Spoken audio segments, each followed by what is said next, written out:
You are listening to the Getting Lucky Mixed Martial Arts Podcast. I am your host, Lucky Robert Curtis. I'm a columnist at WhatCulture.com. I am joined by my longtime conspirator, my co-conspirator, my co-host, also a columnist at WhatCulture.com, Mitchell Stuckey. Hello. Hello. Hello, hello. You sound very much like Mr. Rogers. Like Hello I feel there, like I feel like I just came around a corner and popped out and waved hello. Hello. I think people, when they listen to MMA podcasts, the last thing they expect are our voices. I can agree with that. Yeah, I feel like I should be more like Jay Glazer. Oh, dude, Jay Glazer, how annoying is he? He's on the verge of a heart attack at any moment. He's bright red. He's pouring out of his collar. It sounds like when he's talking, it sounds like he's got just hunks of like steak in the sides of his cheeks. Yes, he's like so a hamster. He's storing it in his jowls for winter. And he's just so excited that sometimes he spits out like beef particles. I wonder if he's ever in a state where he's not sweating. No, he's not. Yeah. And he's always stocked up in those. Well, we could just go all day about Jay Glazer. He looks like a human donut. I don't enjoy Michael him. Bisping, by the way, was on the show with Glazer and Bisping. I really thought he did well. I think the guys that have the gift of gab, that talk shit, I think they make great analysts. I didn't see the show with. I mean, I didn't see in detail the show with Bisping and Sonnen and Glazer, but I thought it was interesting that Bisping and Sonnen were on there together. They kind of put their differences aside for the show. Yeah, I think they both realize they're pros. You know, yeah, they're just I don't playing think they the really game. have any beef with each other. Anyway, let's talk about the event. UFC on Fuel TV 8. This show, for lack of a better term, sucked balls until the last two fights. What do you think? I thought, actually, in my opinion, it started off phenomenally. The first fight with, however you wanted to pronounce it, can you pronounce his name for me? Which, actually, it's pronounced just like that, but without that weird-ass accent. That's how Koreans talk, you know? Like, you go in there and you want, I want kimchi. They just talk in that deep, droll voice? Yes, they do. All right. Well, I thought it started off awesome with that fight, and then like a record 8 decisions in a row. That was just shit. I disagree on the Lim fight because, and we'll talk about this in very, very brief. I'm thinking if we can limit ourselves to a phrase each. Guimaraes was not setting up his takedowns. I felt like he needed one of those like old people med alert badges. Every time he shot, he could press it. I'm falling down and I can't get up. It was terrible. Horrible. What I wanted to talk about, I want to talk about a few things, but you don't want to. What was with Lim's sponsors being edited off his shorts and all his team shirts? Like, it looked like they had like packaging tape across one sponsor, and he had 4 of those sponsors on him. Did you notice that? I think it's because Koreans are really big into animal porn. And you think that's who was sponsoring him? Animal porn websites? Yeah, dogondog.com. That's a huge thing in Korea. I could see why the UFC would not want to market that. I don't know. Maybe I'm just guessing. Maybe I'm wrong. That's neither here nor there. You could be right. You could be wrong. I will say this, and this sounds like I'm being racist, but my sister was actually stationed in South Korea when she was in her army days, and she said that they were stationed on the base was right next to a meat processing plant that specialized in dogs. So maybe his sponsor was for dog meat. Maybe the UFC would think that's not something they want to put on there. You've just ruined my night thinking about that. Yeah, and Brian Stan, All-American, I'm sure he would have stood up for justice and canines. I would have to agree. Scruff McGruff would not like to hear what it is you're saying right now. And I think Brian Stan would protect him. Is McGruff the crime dog? That's correct. Ah. Chicago, Illinois, 60652, baby. I have no idea what that means. Oh, well, it's because you're 40. Back to the fight. I thought it was phenomenal. Even though Guimaraes had terrible takedowns, I thought it was awesome how Lim was just like, oh, you're going to try to take me down? Eat a knee. And I think that, maybe he was able to do that because the takedowns were set up so poorly. But I'd like to see a lot more of that in MMA. Just eat the knee if you're going to try to take me down. Yeah, he definitely fed the knee. Every time the Guimaraes shot, to me, this is like where coaching and strategy comes in. Guimaraes was shooting that takedown, literally just diving forward like he's a little kid running off the diving board into the pool. And Lim kept throwing that knee. And I thought it landed a few times. But when it did land, it was over. It looked like it landed a couple times there early, but not flush. And then when he got him, the best part about it landing was right before Guimaraes shot for that takedown. He was mean-mugging Lim, like he was getting tough, like he was somebody. And then he shot for the takedown and was just out, fully out. I love that. I love that. Why give the little Diego Sanchez mean mug and then, fully knocked out? It reminded me of what's his name, James Thompson, when he was mean mugging Alexander Emelianenko and he gets knocked out like in 25 seconds. You do not mean mug Emelianenko's. You do not mean mug a Russian with tats and Hep C. That guy's had a hard life. I'm just saying. Hep C like Pepsi. I wanted to throw you an idea because this card really illustrated a lot of unknown Japanese fighters and some unknown Korean fighters. I think it's time for the UFC to do another tough international edition, Korea versus Japan. Ooh. And they would obviously not broadcast that here in America, I'm assuming. Well, yeah, I mean, it would be just like the Brazil. They'd subtitle it, and us nerds, us MMA enthusiasts, would watch it on the internet. Oh. I would like that. I mean, that would, I guess. Wrestling Korea versus striking Japan. Yeah, wrestling Korea is pretty sick. I think they would have to focus, what do you think, on the lighter classes?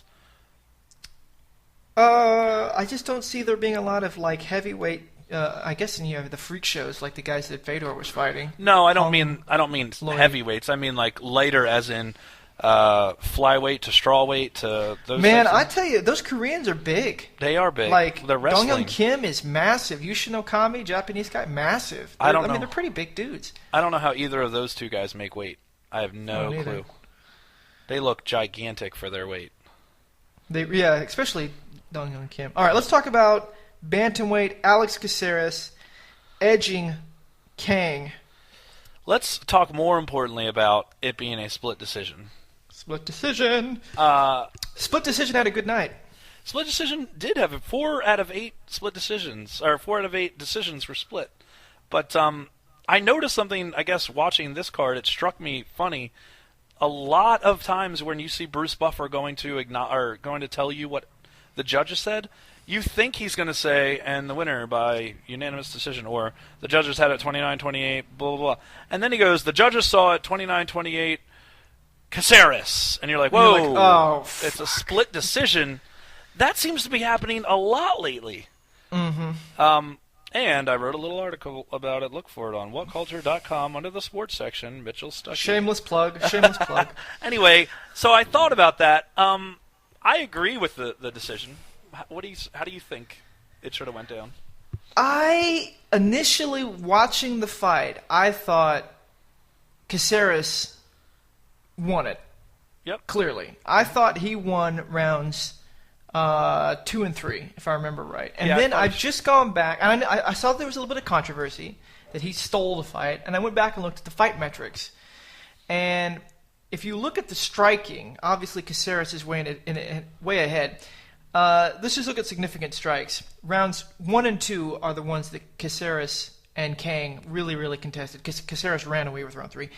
Round 1, 7-6 in favor of Casillas. Round 2, 6-5 in favor of Casillas. But what's important is in those 2 rounds, Kang landed a total of 5 takedowns.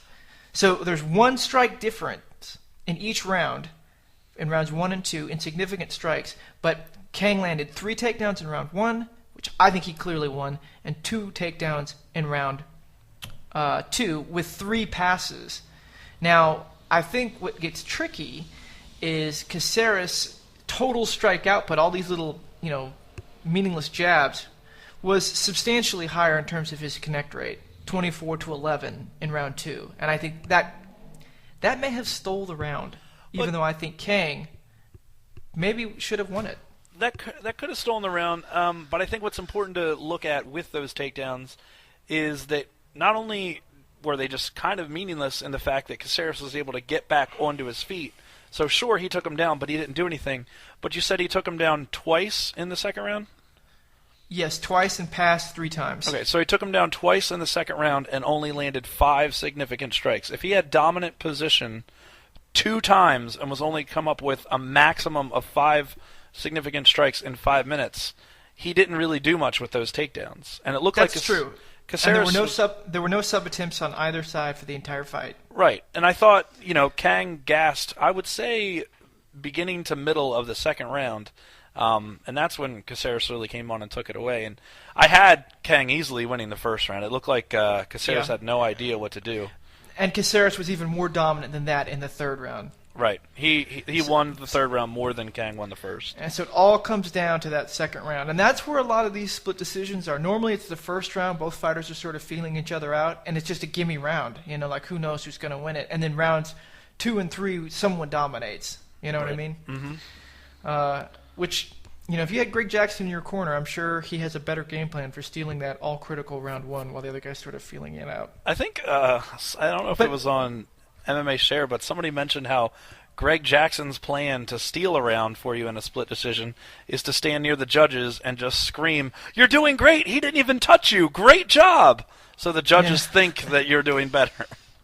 Yeah. Stand up, don't look tired, jump around. Yeah.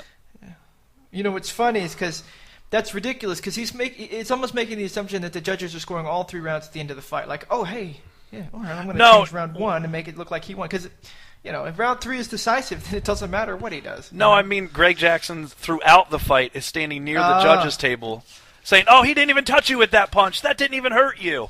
Yeah. I don't like, you can hear it on The Ultimate Fighter. Every time they throw a punch or a kick, the whole fight team goes, "Oh!" Yeah. I don't like that. I wish they would really have at least some kind of a crowd for the Ultimate Fighter fights.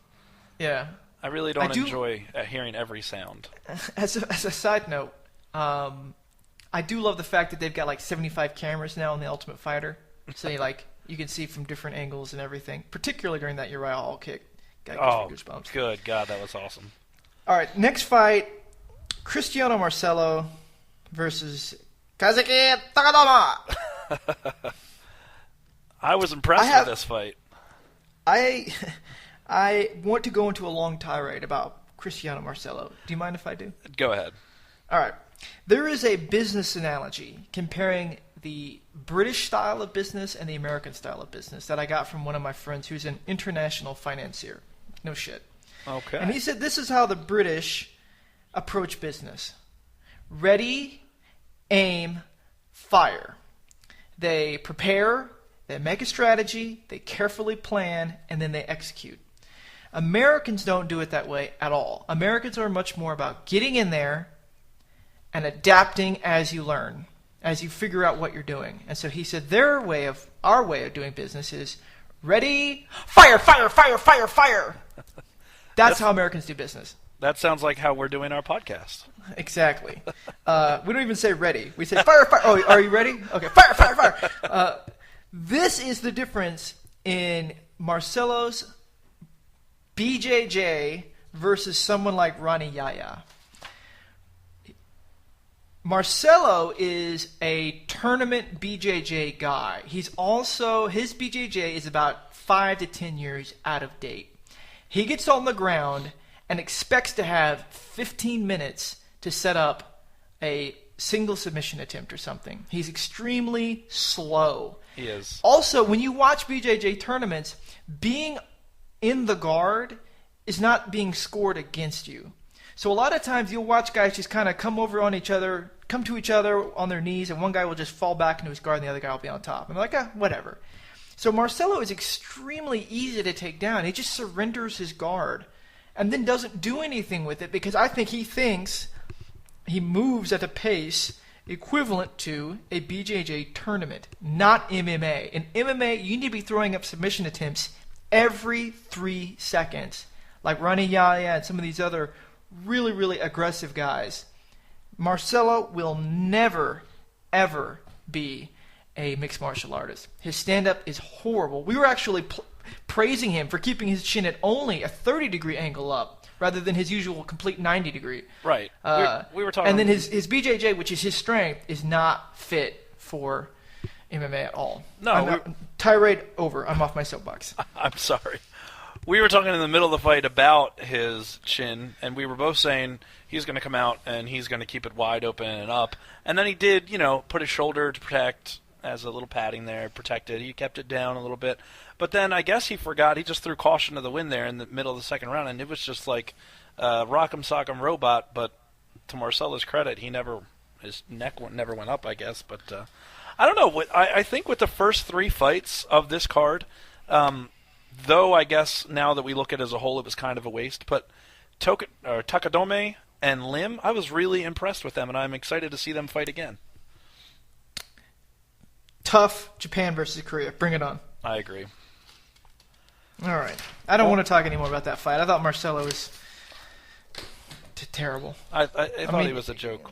But the next fight allows us to talk about Miesha Tate being dumb as shit, even though she's very attractive. You think she's dumb as shit because she's dating Brian Caraway? Well, I think anybody dating Brian Caraway is dumb as shit. But I think when you're cornering, first of all, your boyfriend, or if you were cornering your girlfriend, either way in an MMA fight, the advice you don't ever give them is, hey man, you already won. Just get through this last round. Don't even really try. Just coast. You already won. That's the worst advice you can give to somebody in an MMA fight. Why would you? Did you hear her say that to him in the corner? Yeah, and that's the thing. A lot you hear. In fact, John Fitch said that to Ricky Fukuda going into round 3. He said, "You got it won. Just survive the round." I'm a screenwriter. I'm a writer, and I ask people to read my work. Now, there are two types of people that will read your work. There are family members that will read it and be like, "Oh my God, it is so good. You are such a great writer. You are so smart." That doesn't do me any favors. That doesn't make me a better writer. It doesn't make me better anything. It just makes me feel like, wow, I kind of wasted my time letting them read my shit.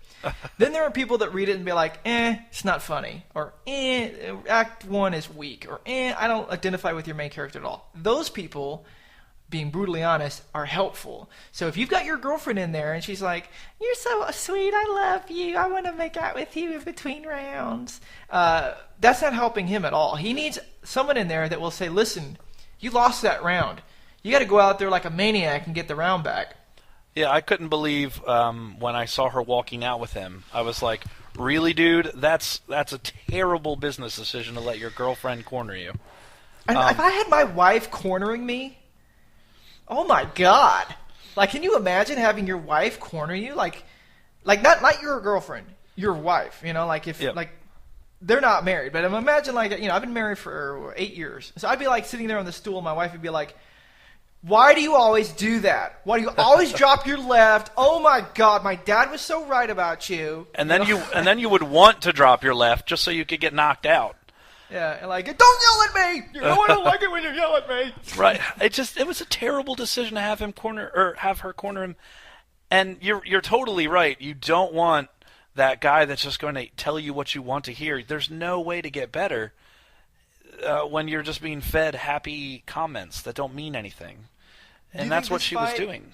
Do you think this fight should have been a split decision? I think Caraway actually should have won it, in my opinion. I had it going to Caraway. Let me just give you some stats for the fight. Bring it. All right, so Mizugaki landed 61 significant strikes. Caraway landed 37. Total strikes, 111 to 69. Mizugaki did not get a takedown, only went for 1. And he defended off 10 takedowns, only conceding 2. So Caraway landed 2 takedowns out of 12 attempts. And, okay. So those are good stats. To me, thank you. Mizugaki won that fight. I don't think it even should have been split. Yeah, I guess I can't argue with those numbers. But for me, when I was watching it just the first time, I was really impressed by Caraway's ability to roll with the action and find dominant position in, I guess, scrums. I thought he looked really technical and knew what he was doing on the ground. I mean, he is a submission ace, and he did get I can't remember if it was into round 1 when he got the back. Yeah, but he got him in a sick choke, and Mizugaki just wouldn't go. He couldn't. I don't know. He couldn't get it good enough on him. And 1 point, Takea did prevent a takedown by grabbing the fence, so that's not fair. So for me, I had it first 2 rounds Caraway, third round Mizugaki, but I could see a split decision here, even though, again, if you read my article, I'm against him. But I don't know. I was just so turned off by Miesha Tate's not butt, but her butt, not butt. But also, can I mention something about butts? John Fitch said his wife noticed that one of the Korean ring girl, the one with the dark hair, had butt implants, and in person they looked horrible. Oh, good God. Awesome stuff, Mrs. Jones. John Fitch. I just want to say that his wife is Vietnamese, like my wife, and that's exactly the same type of thing my wife would point out. And then you would not stop looking at it the rest of the I'd be like, oh my God, you're right. Those are the weirdest. Are those silicone? What are those? But did you see Miesha Tate tweeted to Dana White after the fight? She said Brian Caraway should get the win bonus. Or I think Brian Caraway should still get the win bonus from the UFC. Did you see the fight? Like, Lord, like, bitch, you haven't even fought once. Just shut the fuck up. Like, she obviously has a dog in that fight to send a tweet like that to Dana White. He really should just be like, don't waste my time with this. If Takanori Gomi's girlfriend wants to send that tweet, then by God, Dana should listen. But not Brian Caraway, please. No, please. All right, the next fight I thought was horrible, and I don't really even want to talk about it. It was just boring. I do just want to mention one thing. Ricky Fukuda lost to Brad Tavares, who looks like Anthony Pettis' big brother, a larger brother. He may be younger. I don't care. This is the most important thing. Ricky Fukuda, wrestler, landed one takedown. Here are the strike numbers, and I think these are significant strikes. Yes, Tavares, 116 significant strikes, Ricky Fukuda, 69. And yet somehow Team Fukuda, with our guy John Fitch, were surprised that Fukuda lost a unanimous decision. Like, what fight are you watching? Fukuda didn't even go for takedowns in rounds 2 and 3. He didn't even shoot once. Like, what are you doing? How did you score it? I went all 3 rounds Tavares. So did I. It was interesting that 2 judges had it 29-28. One judge did have it 30-27, but I didn't see anywhere where Fukuda did better. I thought it was when they were going at it, not in a Wanderlei Silva Brian Stan way, but when they were standing and trading. It was interesting that Fukuda was not going down. Tavares was hitting it with great shots. Here's the thing about... We can actually quantify what these judges think, because we got 2 judges that gave 1 round to Fukuda, and that round had to be round 1. Mm-hmm. In round 1, Fukuda landed 16 significant strikes. Tavares landed 29. But Fukuda landed 1 takedown. So in those judges' minds, 1 takedown is greater than the difference, which is 13 significant strikes. To me, that's crazy talk. That is crazy talk. I don't know. This fight just annoyed me. Yeah. Tavares, congratulations, you won. Fukuda, that was a bad outing. Yeah. I prefer, obviously we're going to see Tavares again, but I think you're going to see a lot of cuts coming from this card. And there is one cut in particular that I'm worried about, but we'll talk about it. It'll be a surprising one. I think I know where we're going with that. Next fight, welterweight, the most dominant decision on the card. One of the most dominant decisions since the last time he fought. Dong Young Kim improves to 17-2-1 in a complete dismantling and embarrassment of Sears.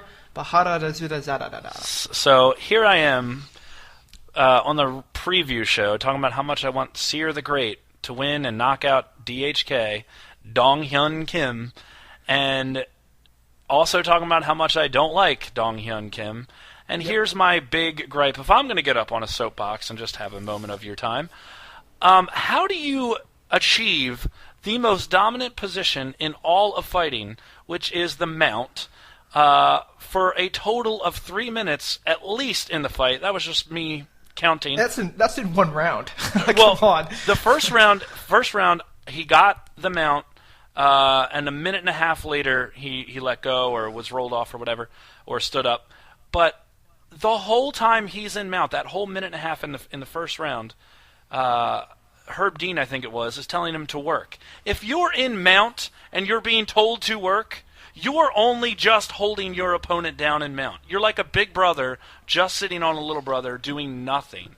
So all Sears did was say, okay, this dude's in mount. I'm going to hug him. So not to Sears' credit, he didn't do anything to try to get up. Sears didn't even barely do that. He just sat there. Right. So I'm not giving Sears any credit. What I'm saying is Sears didn't even really try to do anything or even wrap wrists or whatever.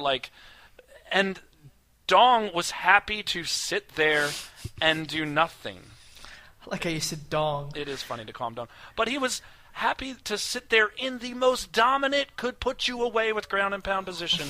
That was the first minute and a half. I think in the second round, again, able to get to full mount, did nothing. How do you get in mount and have the ref have to tell you to work? Here's a very telling stat. If you look at the overall strikes from Kim, or as you like to call him, Dong, right. He landed 182 significant strikes. I'm sorry, total strikes, 182. Now, part that down to significant strikes, 23. Right. So he's just punching Sears' arms and not doing anything. But that's all he was doing. He won, and was dominant. I'm sorry. CR could not wrestle. Changed his Twitter from CR the Great to CR the... yeah. Not so impressive there. He looked, Kim does make a lot of people look ridiculous with his wrestling. I'll agree to that. And Sear looked like he was surprised that Kim wanted to wrestle. But did he see the last fight? I don't know what he was watching. Maybe they don't get pay-per-view in Afghanistan. Whoa, straight to Whoa! But first of all, the only real damage he was doing is when Sears got his arms wrapped around him in mount, and he's just kind of pitter-pattering the side of his head, and that didn't even rank as a significant strike. Why? Yeah. And I don't know. I don't like that in MMA. I don't like that you can get mount and do nothing with it and get a win in MMA. What are you supposed to do? He's supposed to ground and pound a guy who's barely even trying to hold on. If he doesn't want to do that, how can you give the guy on the bottom any credit? No, you don't give the guy. It's a draw. Really, guy. No. Yellow card, both of them. Just throw them out of the arena. Yellow card? You said you hate soccer. Okay, so CR landed 5 significant strikes. Not in round 1, not in round 2, not in round 3. The total fight, 5. Yeah, he was looking for that gigantic Dan Henderson haymaker. That's got to be a record. Let's move on. You want to talk about this fight? No, I don't want to talk about this or the next fight, but we can. Let's put our dong away and move on. Next fight, my favorite name of the card, Ronnie. You want to go to the store? Yeah. He defeated Mizuto Hirota, who had the worst haircut. It was awful. That was horrible. I think that was the most memorable thing about the fight was the haircut.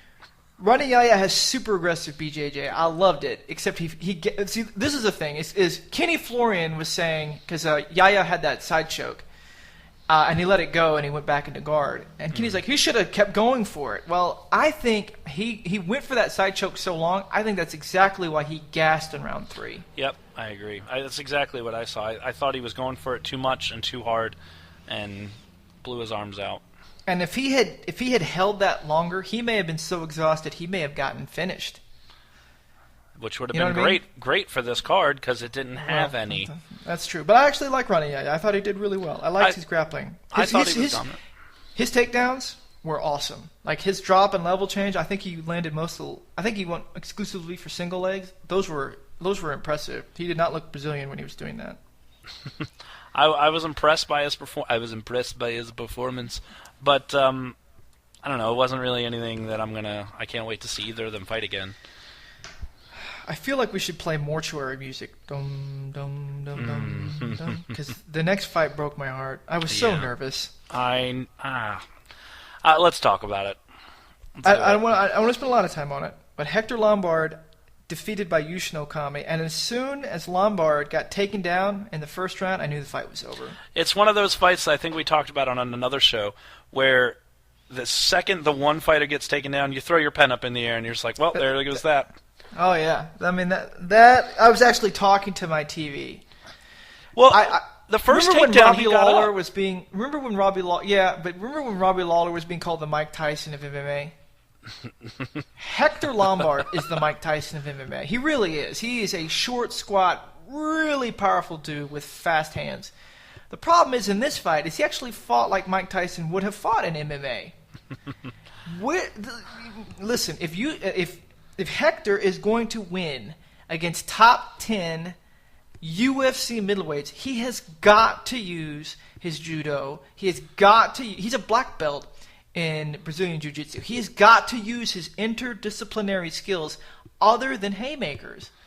Yeah, his hands look nice though. He was hitting Okami with some bombs, but those first 2 rounds, you gotta know the dude's gonna take you down. You've gotta know to defend those and not. I've never seen a fighter as flat-footed as he was against a wrestler. Fully, completely flat-footed, hoping to be taken down. I mean, it's even worse than that because Yushin Okami probably had like 6 inches of height on Lombard, but yet he's catching a single. Yep. I mean, he has to go lower than, if they were equal height, and that gives Lombard more time to react, but he's just throwing for the fences. Rounds 1 and 2, Lombard clearly lost. This should not have been a split decision at all. I don't. That judge is a joke. I have 2 thoughts to say. First off, Yushin Okami, change your name from Thunder to Sleeps in side mount, because that's all he does. He just gets into side mount, or half guard. He gets into half guard and just stays there. Doesn't do anything. Half guard. I thought him and Kim are really the same fighter for me when they get to the ground. They don't do anything. No. Kim is way more dynamic. Kim actually passes and gets to back control. And gets to mount and does nothing. I don't care about that, but from a grappling standpoint, don't compare Okami to Kim. Lombard, this is what pissed me off. Lombard staggers Okami. Okami falls onto his back and gives up guard, and Lombard goes in. Oh my God, how annoying! What are you doing? You're doing exactly what he wants you to do. He should have. Have you ever played the UFC? No. Have you ever played EA MMA? Mm-mm. Okay. In EA MMA, and I think it's true in the UFC game, you knock the guy down and he's dazed or whatever, and you run over and you can't jump in their guard. You just run over and you brutally punch him in the face until the game's over. Why did Hector Lombard choose to play Okami's game when he finally hit him with one he needed to hit him with? That was exactly what Yushin Okami wanted. Now, this is why people say to Hector, and I'm a huge fan of Hector Lombard. I've talked to him several times, 3 or 4 times. He's been on the show. So I'm being critical of him, but it's only because I like him. This is why people say to Hector, you shouldn't fight at middleweight, because all that muscle mass does not give you much gas in round 3. And in this fight, he desperately needed that energy. I think what he needed was to come out like he did in round 3 to begin the fight. You have to know you're going against a guy whose main job is to take you down and do nothing to you but gas you. And when he came out and flurried Okami, nobody does that to a wrestler. Nobody comes out and flurries and lands. Lombard clearly has the ability to. I thought he had enough gas there in the third to win.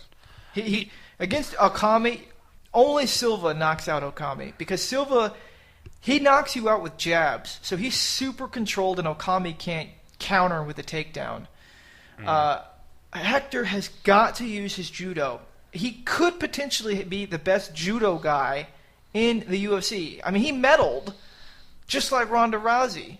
So his judo is way above Kim's. It's way above Okami's. He just doesn't ever use it. He's got to use his skills that made him, elite. Can we say something about Okami? Finish us off. You're fighting in Japan. You're from Japan. You're fighting in front of the most famous crowd for knowing about MMA and being respectful. From Japan, they're booing you. That is how boring you are. Yeah. Now, I know, I'm going to go back to this one more time. I know this was the home of Pride, though, so maybe these fans were like, this is an embarrassment to this arena. This is a travesty. This is like going into Vatican City and taking a piss in the St. Peter's Basilica. It's the most respectful crowd, the most knowledgeable crowd you're going to find, and they're booing the shit out of you, Okami. And you're from there. And they're doing the double wanker sign like British football fans. I hope you fucking die! Well, is this the fighter you were saying you were afraid he was going to get cut? No, I think it might be Hector. That's what I'm saying, Lombard, because of his $300,000 price tag. he has a huge price tag. And if John Fitch was expendable... Oh, John Fitch made 66. That was Right. his show fee against Maya. Right. And Fitch was 1 for 2. And that's exactly what Lombard is, but Lombard's 5 times more expensive. Mm-hmm. He is on dangerous ground. If he goes, you think he goes back to Bellator? I mean, where else does he go? Right, I think, well, and that's the danger that the UFC is going to play. They're going to let a lot of big dogs go, maybe with hefty price tags, but they're letting names go. They need names. They are the company with names. The other companies don't have names, so they're helping them with that. This is what... I don't want to talk a lot about this because we got a lot more fights to talk about, but going through the gauntlet of the middleweights and in effect having... this happens in every division. You have to have a certain skill set to get by certain fighters. Like to beat Chael Sonnen, you have to be good at X, Y, and Z. Mm-hmm. To beat Carlos Condit, you have to be good at A, B, and C. But then to get to the champion, you need a completely different set of skills. I think Hector Lombard matches up really terribly with Yushin Okami, but I think he matches up good against Silva. But since he can't get past a wrestler, he'll never get his chance to actually show what he can do against a guy who I think he matches up better against. Yeah, I think that's... Silva won't take him down, is my point. Right, Silva wants to stand and fight with him, and I think that... I wouldn't say that definitively that he's going to land Lombard. He'll land, but Lombard's got a hell of a chin. So that's my lament. Speaking of laments, let's talk about the most egregious decision in UFC history. Whoa! History?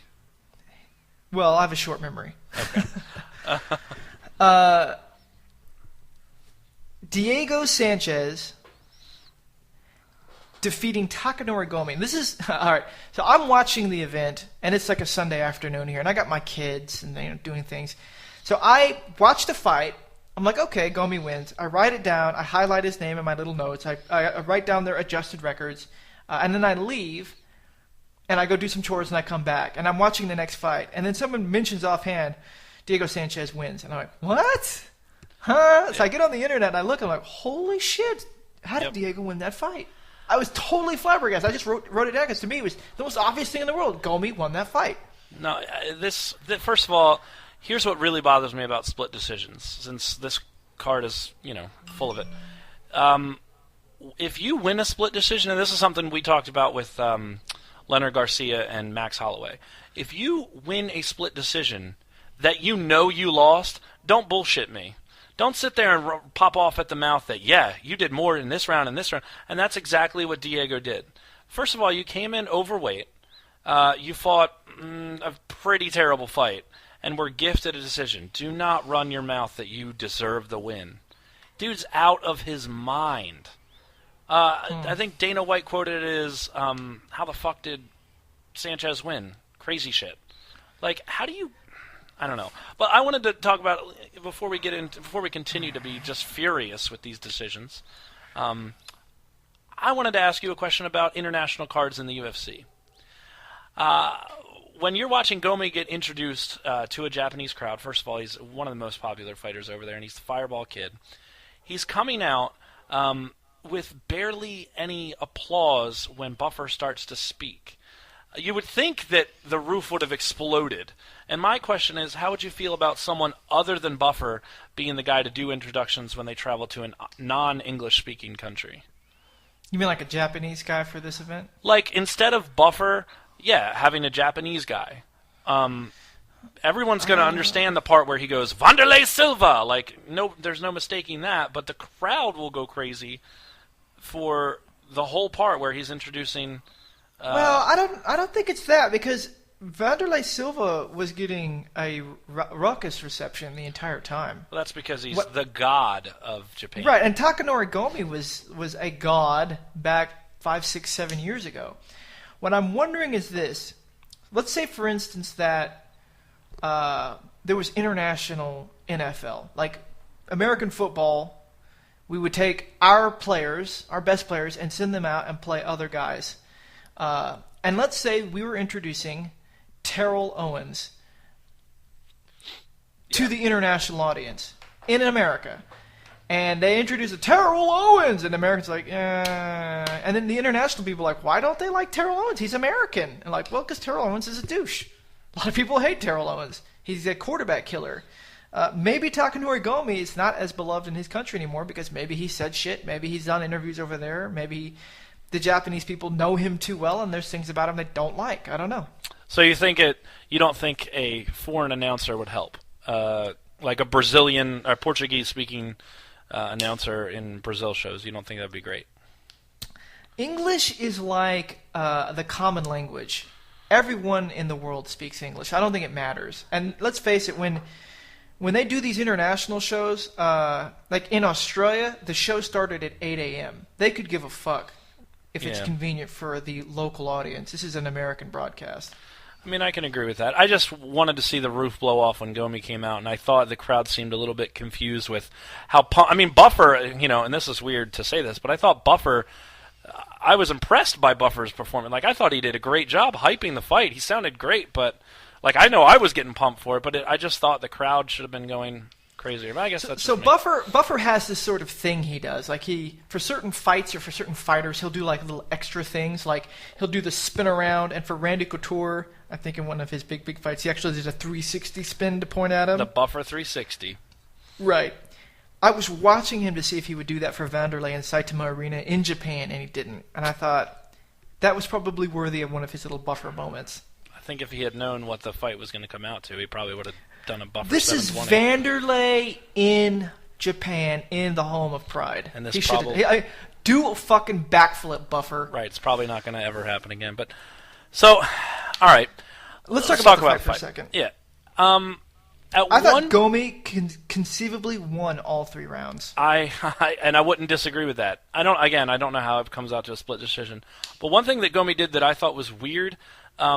Is at one point he had Diego he had finally cornered him into the cage where Diego couldn't go anywhere, and he could have just gone off on him, and then Gomi backed his way back to the middle of the ring.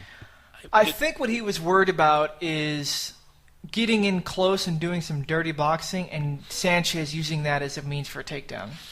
I could see that. I just thought he was in range, and he could have stayed at range, and maybe Diego would have been too close and would have shot. I could see that, though. But, you try to corner the guy as much as you can. You finally get him into where he's defenseless, and you let him out. I don't know.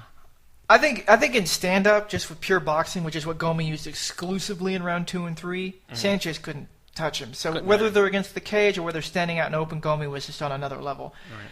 You want to talk about ineffective takedowns? Sanchez's 2 takedowns in round 1 were completely useless, I thought. Yeah. Gomi popped back up, and every round, Gomi outstruck in significant strikes, in total strikes, Sanchez. And the other thing, in the entire fight, Sanchez was giving up the octagon. Mm-hmm. So in round 3, when basically nothing happened, Sanchez was just retreating. So how could you not score round 2 and 3 for Gomi at least?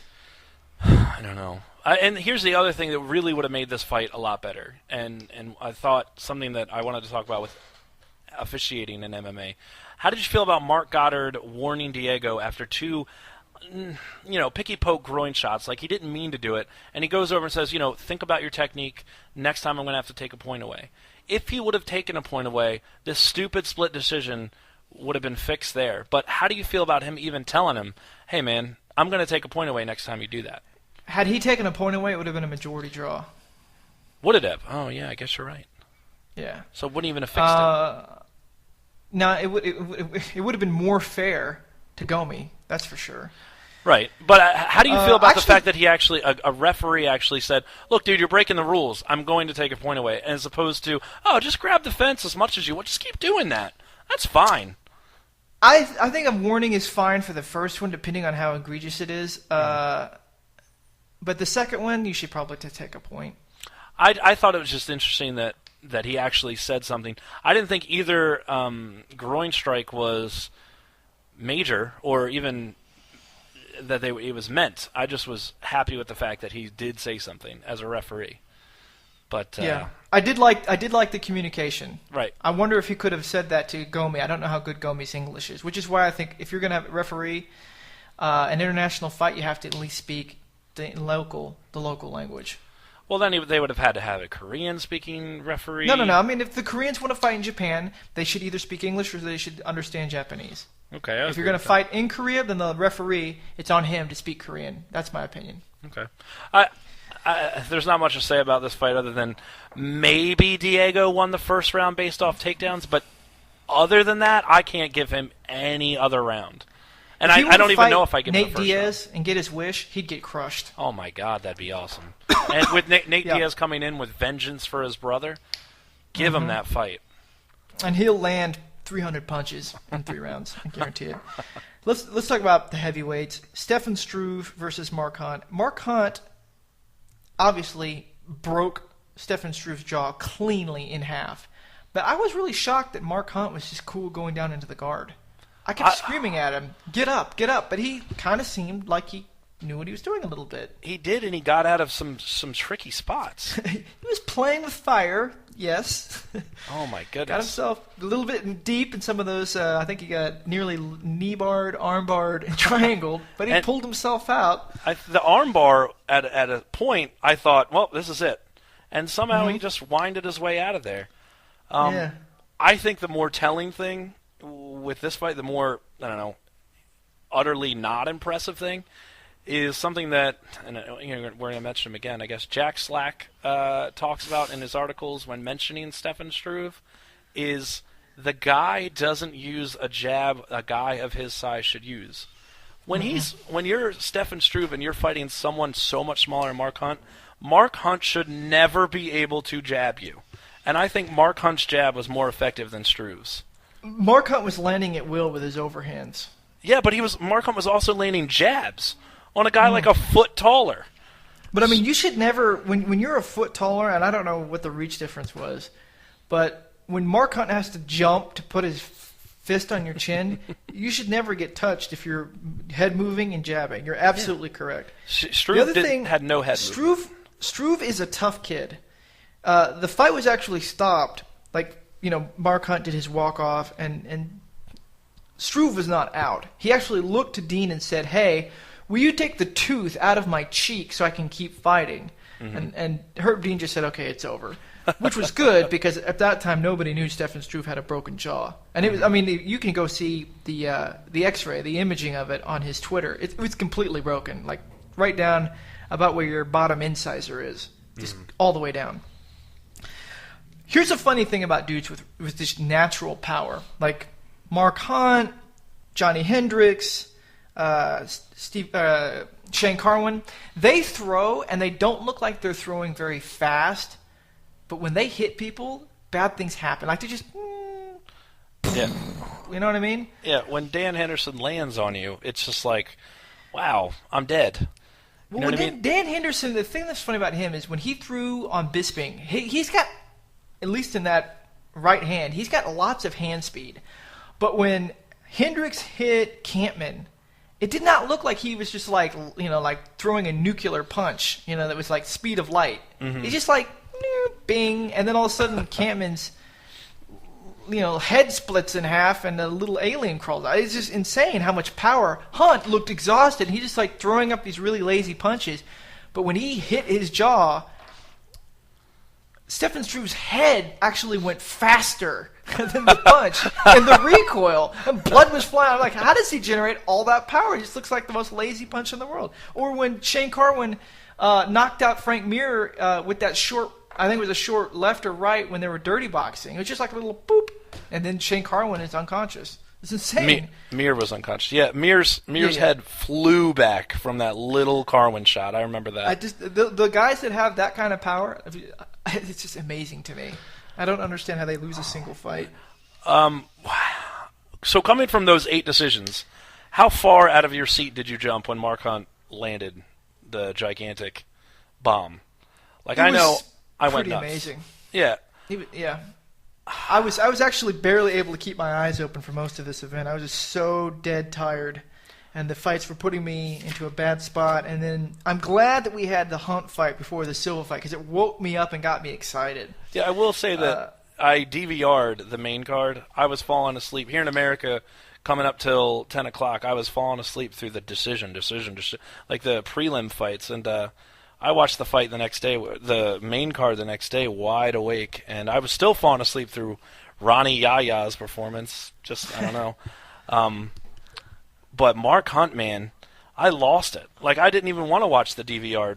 He is such a likable guy. Didn't you love his post-fight interview? It's like, so you did all this, and you knocked out Stefan Struve. This must be a huge, huge motivator now that you've got a top 10 opponent under your belt and you're making a run for the title. Yeah. Yeah. And then the Japanese crowd just lost it. But yeah.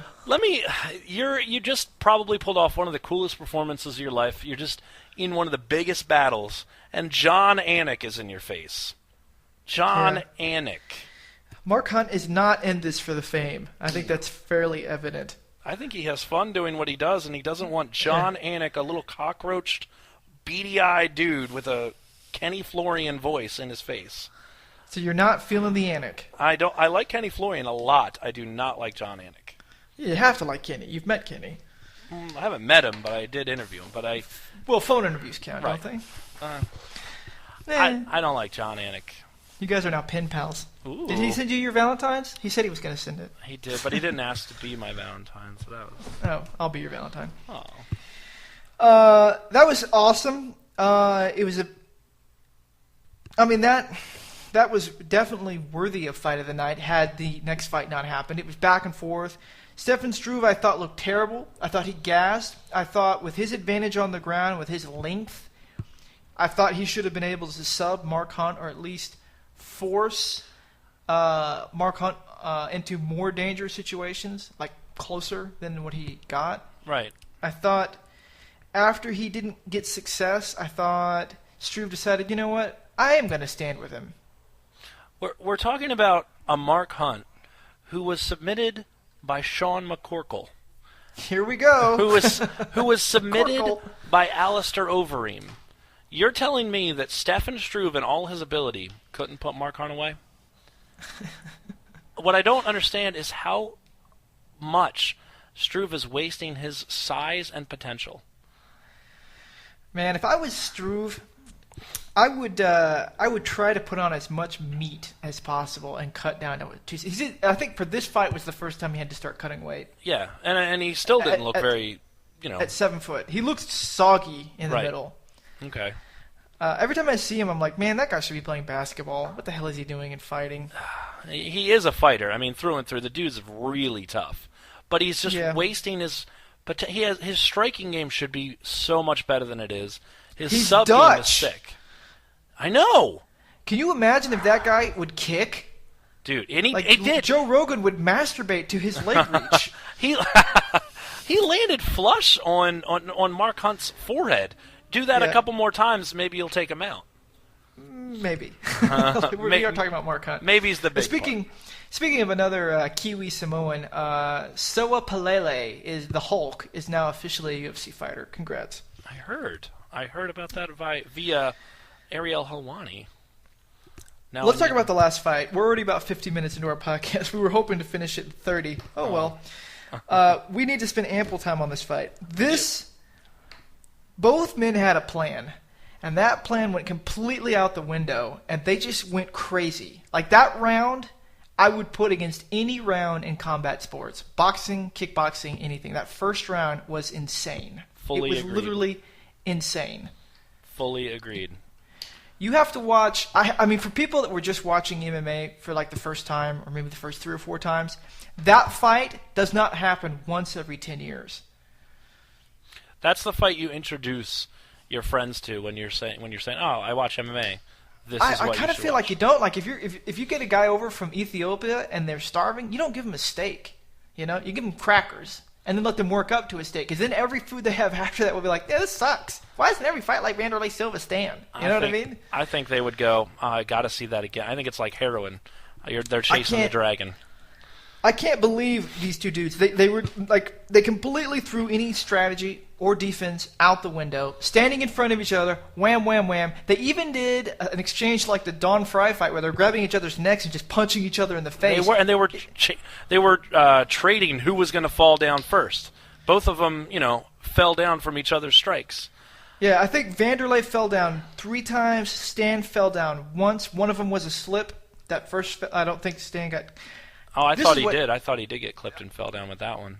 I think the first one was a slip. What really, really shocked me was Wanderlei showed a chin, and that's not something you can get back. I was going to say, was I the only one sitting there thinking every time he got touched, oh my God, here we go? But he really did show a chin. Every time he dropped to his knee, I mean, Stan's a puncher, man. I think he's got like 9 KOs out of 12 wins. Yeah, he's got power. And they were trading shots. There was no movement. There was nothing. They were just eating shots. Silva dropped to his knees 1, 2, 3 times, but immediately recovered. Against Chris Lieben, I thought Wanderlei was done. Mm-hmm. Yeah. Amazing. Just amazing. And then I guess that brings into the 30 different articles written the next morning. Wanderlei Silva, should he hang it up? Should he keep fighting? Shouldn't he go out on a high note? From this fight, it doesn't look like he should go anywhere. And this was in light heavy. Didn't he say he has plans to go back down to middleweight, though? That's definitely. Brian Stan definitely said that. There's talks about Silva fighting Shogun. Oh my God! I kind of think Shogun would rape him a little bit, but Shogun is definitely. I mean, if you take this Wanderlei and compare it to the last Shogun we saw, Wanderlei is, I think, better. Yeah, and I just really hope that you don't see something come out about Wanderlei like he failed his drug test or I don't give a shit. He's on TRT. I don't care. I mean, he could be on meth as long as he fights like that. Get that dude in there. I agree with that, but that would really bring him down to earth, and I don't want that to happen. But this fight was awesome, just top to bottom, awesome. You cannot heap enough praise upon this fight. Now, the funny thing is after round 1, by the way, that was a really nasty cut on Brian Stan's face, on his nose. Rafael Cordero says to Wanderlei, "What the hell are you doing? You completely lost your strategy. Throw a right straight, and follow it with a left." I mean, I think that's exactly what he said, and Wanderlei said that was their strategy. And so he was the first fighter to sort of recover his senses and go back to the strategy. Stan still was fighting like a crazy man. And lo and behold, upset of upsets, that's exactly what Wanderlei did and dropped Stan for the win. He was the first guy to sort of come out of this madness of this epic brawl and then actually start to counterpunch. And he's the one that won. I was so impressed with it. I couldn't really believe my eyes when Stan went down. The final, when he went down, I thought, that's when I thought, he just slipped or something. He's going to defend, and he went to blindly put his hands up, and Wanderlei said goodnight. Like, oh man, and you couldn't find 2 more respectful fighters to fight each other. I felt bad for Stan. He was so emotional. Yeah, he was so let down by the outcome. But again, you're at the worst moment probably of your career, and there's John Anik in your face. Listen. The greatest fight in boxing history is Marvin Hagler versus Tommy Hearns. They fought, I believe, a round and a half. But they came out to kill each other. They had no strategy. They traded punches. Hagler has the best chin in combat sports. There's no question. Because he took a flush one from Tommy Hitman Hearns. This fight is that equivalent. Now, I'll tell you, when Hagler-Hearns fought, I think that was in 82. So we're talking 31 years ago. It does not matter that Hagler won and Hearns lost. What matters is that fight is on YouTube. And that fight will forever be the greatest fight in boxing history. And this is what I want to say to Stan. Like, listen, yes, you lost this fight. But in 25 years, some kid will be trolling along YouTube, and they will find this fight, and they will cream in their pants and email it to all their friends. Because that is the level of epicness of that fight. Yeah, just edit out the groin kicks and play it for the 6 minutes of total fighting that it was. It is the best MMA fight. I think you can distill it down into just no skill, no strategy, just two guys trying to kill each other. That was another. I mean, just shortly, you brought up the groin strikes. The same exact thing happened in this fight as did in the previous fight that we talked about with Diego Sanchez, and same referee Goddard did not warn him. He said the exact same thing. He said the same thing, but he did not say, "I'm going to take a point away." He did not say that. He said the same exact thing he said to Stan that he did to Diego, but he didn't say, "I'm going to take a point away." So I thought that was interesting. But you're right. Stan's got to lift his head up after this. He seemed dejected. He seemed dejected on Twitter following the fight. He seemed dejected in interviews. He's got to pick his head up, and he'll be back.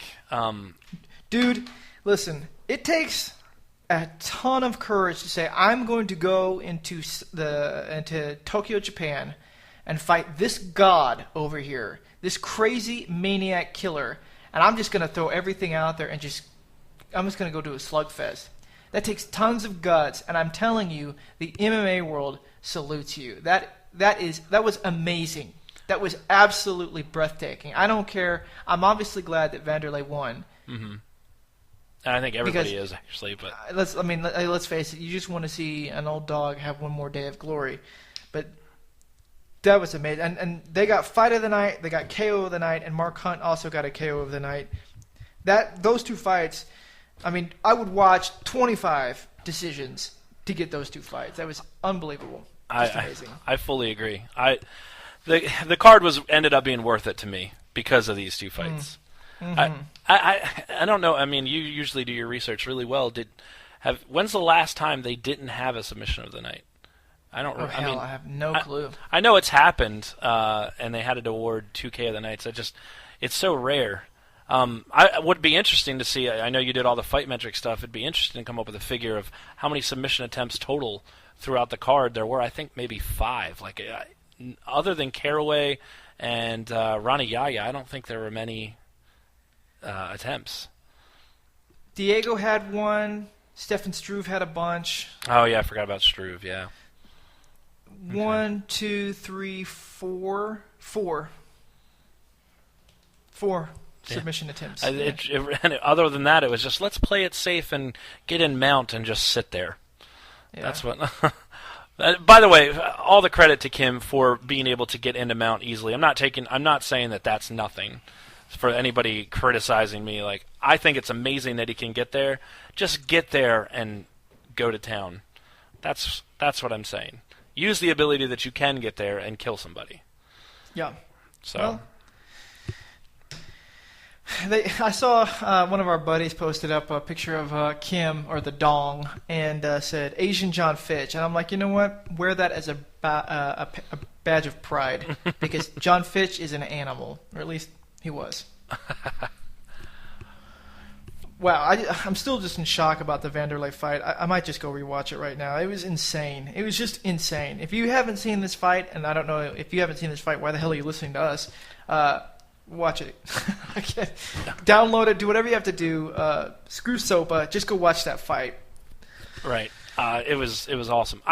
If I can leave, I guess, this entire card with one thing other than go watch both of those fights, it's this. Especially, and I know this upset you watching your baby Hector Lombard be laid on. But what I wondered throughout that whole fight, and maybe other fighters will wonder this when they're going up against Okami, is, do you think he's ticklish? Because while he's sitting on top of you, don't you think you could take your hands and just dig your fingers and dig him into his ribs and just tickle? Do you think he'd get off? Get off of you, not actually physically ejaculate. Don't you think he'd get off of you? So if as you see Okami fight next time and he leaves his ribs and armpits that wide open, I would tickle the crap out of him to get him off me.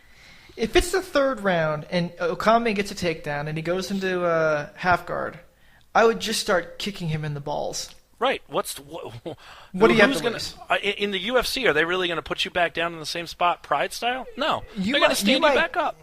You might get a Fight of the Night award for that. At least some sponsors. Like Cracker Jacks. They would sponsor you. All right. I think that's a good stopping point. We went a lot longer than we intended. We're still going to keep this as one show. because I don't think anyone would listen to just the prelims. I think if you're listening to this point, you know that it's one show. Yes. Good point. At this point of the show, you know not to go look for part 2. All right, we are off. We do not have a UFC event this weekend. The weekend after, we've got one of the most anticipated fights in the last few years, Diaz versus GSP, as well as a slew of top welterweights facing off Condit, Hendricks, Ellenberger versus, well, not as much anticipated Marquardt. In between that, Mitchell and I will do 2 Cage Chat shows. If you want to have something, if you have something for us to talk about, send it in, and we'll think about it. Also, don't forget, we need a new theme song for our show. We need a new intro and outro. Keep those coming. And on behalf of Mitchell Stuckey and myself, I say la vie. What do you have to say, Mitchell? Thanks for listening. As always, think about ticklish Yushin Okami. Check out whatculture.com sports section this week for an article by Mitchell Stuckey. Check us out on Twitter, Facebook, and all of our friends at MMAshare.com. Bye.